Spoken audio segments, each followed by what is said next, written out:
صراطك المستقيم وعلى آليك قدر مقدار العظيم سبحان ربك رب العزة عما يصفون والسلام على المرسلين والحمد لله رب العالمين. إلى رحمة لك على المسكين بالله. أدام الله عليك سلام الله عليك أنت عوني وناصري الأنعام جميعا بكل فيض ونور. سلام الله عليك وأنت عوني وناصري وقد الأنعام جميعا بكل فيض ونور. سلام الله عليك وأنت عوني وناصري وقد الأنعام جميعا بكل فيض ونور.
صلاة الفاتحة آية الكرسي صلاة الفاتحة أدعية إلى روح مولانا الشيخ سليمان فاروق المسكين بالله رحم الله حياته.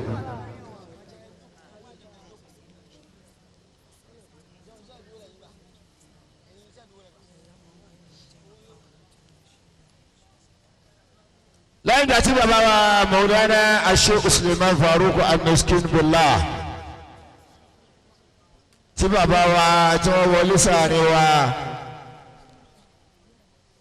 gẹ́gẹ́ bí anabi wa Muhammad sallallahu alayhi wa sallam ni wọ́n ti yọ sí àwọn ará Madina jọ kìíní àná tí wọ́n ní tala al-badru alayna min saniyatil wada wajaba ash-shukru alayna ma da'a lillahi da'i ayyuha al-mab'uth fina jita bil amri al-muta'i تشرفت بيني مرحبا يا خير دائي. بابا مولانا الشيخ سليمان فاروق المسكين بالله أدام الله حياته. أنكيني مسموا بانتينكيني في أهلا وسهلا ومرحبا بل أنكي ماما السيدة رحمة الله الله حياته. كما أولي إما رأى الله مسجاري يباو آمين ولا تتب الله آمين. الله ربا مولانا الشيخ سليمان فاروق المسكين بالله كاتو دودو بابا ألفا عبد المؤمن محمد راجو أكي بسم الله.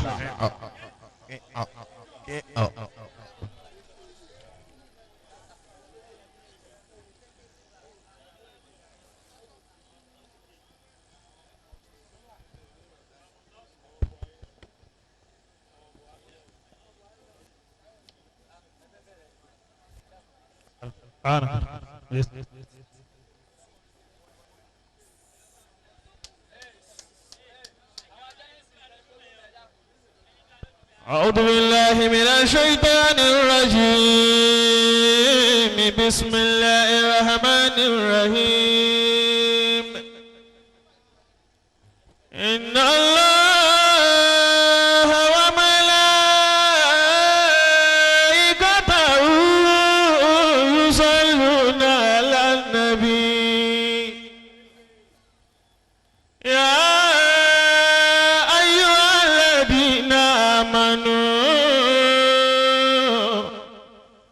صلوا عليه وسلموا تسليما. بسم الله الرحمن الرحيم ولله ملك السماوات والأرض والله على كل شيء قدير. إن في خلق السماوات والأرض واختلاف الليل والنهار لآيات لأولي الألباب الذين يذكرون الله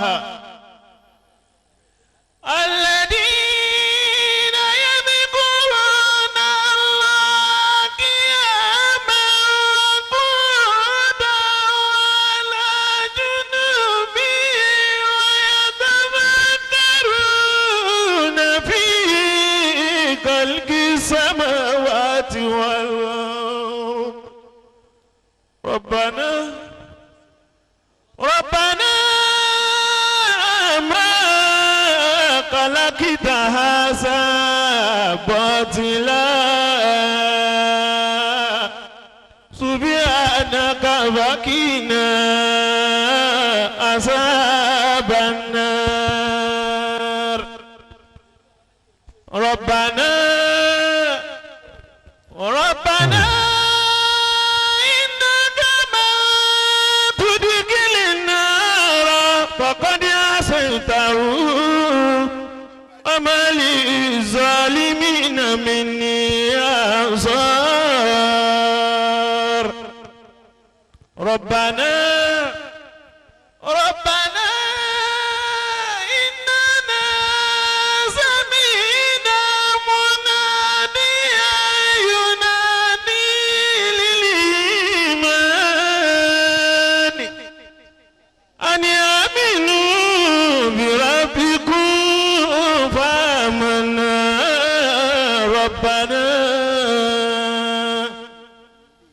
ربنا فاغفر لنا ذنوبنا وكفر عنا سيئاتنا وتوفنا مع الأبرار. ربنا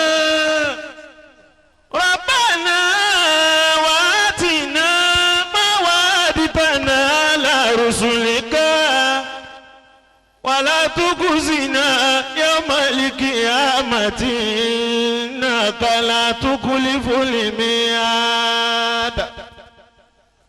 وإن يريدوا أن يخدعوك فإن حسبك الله هو الذي أيدك بنصره وبالمؤمنين وألف بين قلوبهم لو أنفقت ما في الأرض جميعا ما ألفت بين قلوبهم ولكن الله ألف بينهم